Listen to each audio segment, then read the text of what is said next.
Hello friends, Umiya ફૂડમાં તમારું સ્વાગત છે। તો આજે આપણે બનાવીશું માવાવાળી ફરાળી સુખડી। તો ઉપવાસમાં તમે ખાઈ શકશો અને ગોળવાળી બનાવશું એટલે તમને નુકસાન પણ નહીં કરે। તો એ માટે મેં અહીંયા માવો લીધો છે, 1 કપ માવો લીધો છે। એ ઘરની મલાઈમાંથી જ બનાવેલો છે।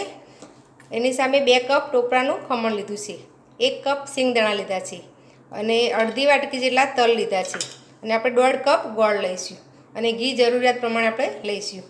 તો પહેલાં આપણે સિંગદાણા અને તલને ક્રશ કરી લઈશું। તો અહીંયા કાચા સિંગદાણાને ક્રશ કરું છું। તમારે શેકવા હોય તો શેકીને ફોતરા કાઢીને પણ લઈ શકાય, પણ આપણે સુખડી બનાવવાની છે ને એટલે આપણે કાચા લઈશું તો પણ સરસ બનશે। તો આપણે બે સાથે જ આપણે ક્રશ કરી લઈશું।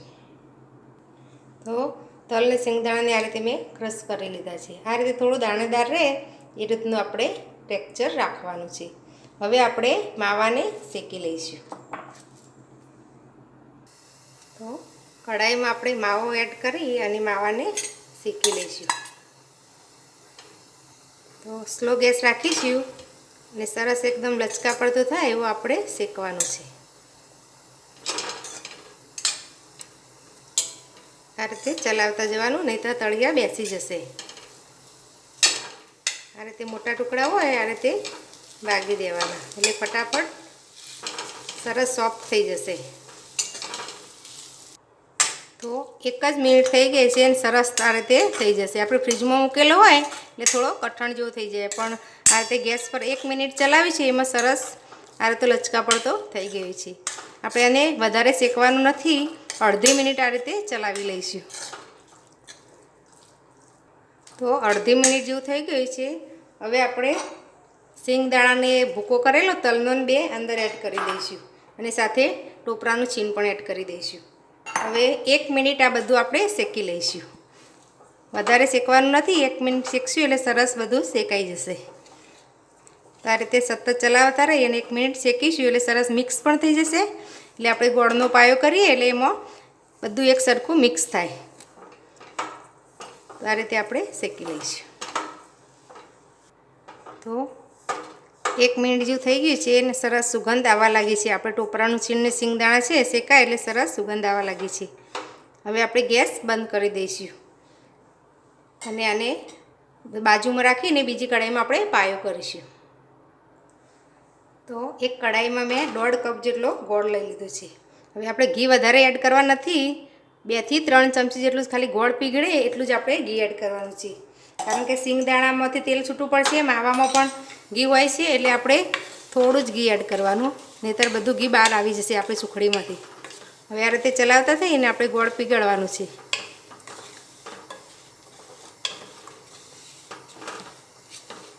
સતત આ રીતે ચલાવશું એટલે ફટાફટ ગોળ પીગળી જશે।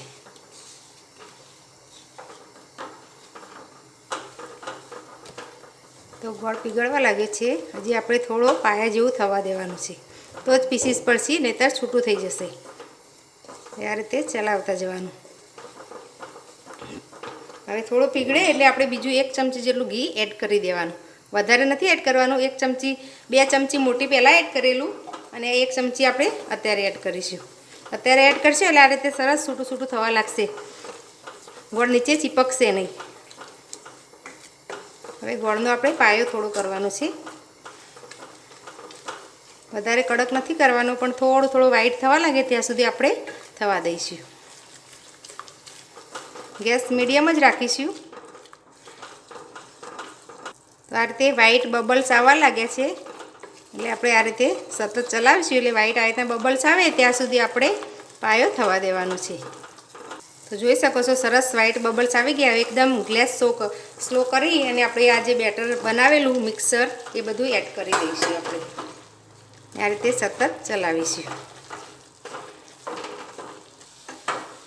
સતત આ રીતે મિક્સ કરીશું। અડધી મિનિટ જ આ રીતે ચલાવવાનું છે એ સરસ કઠણ થઈ જશે। માપ પરફેક્ટ હશે તો આ રીતે સરસ લચકા પડતું બેટર આપણું થઈ જશે। હવે આપણે ગેસ બંધ કરી દઈશું અને એક પ્લેટમાં આને ઠારી લેવાનું છે। હવે સરસ આ રીતે પેન છોડવા લાગ્યું છે, તમે જોઈ શકો છો, એટલે સરસ તૈયાર છે।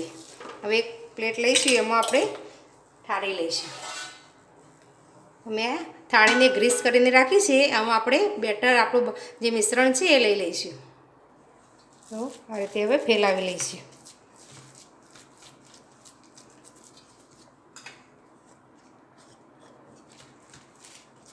સરસ આ રીતે મિક્સ કરી લેવાનું છે અને આ રીતે એક સરખું કરી દેવાનું બેટર.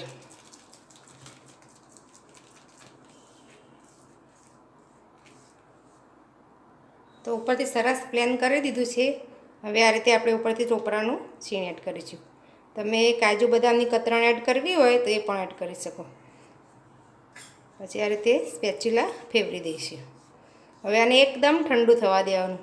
ઠંડુ થશે તો જ એના પીસીસ સારા પડશે, કારણ કે આપણે કોઈ પણ લોટનો ઉપયોગ નથી કર્યો. માવો ને એવો છે એટલે આપણે ઠંડુ થશે તો જ સરસ પીસીસ પડશે. એટલે આપણે એને અડધો કલાકથી પોણો કલાક સુધી ઠંડુ થવા દઈશું. તો આપણી સુખડી સરસ સેટ થઈ ગઈ છે અને મેં પીસીસ પણ પાડી લીધા છે.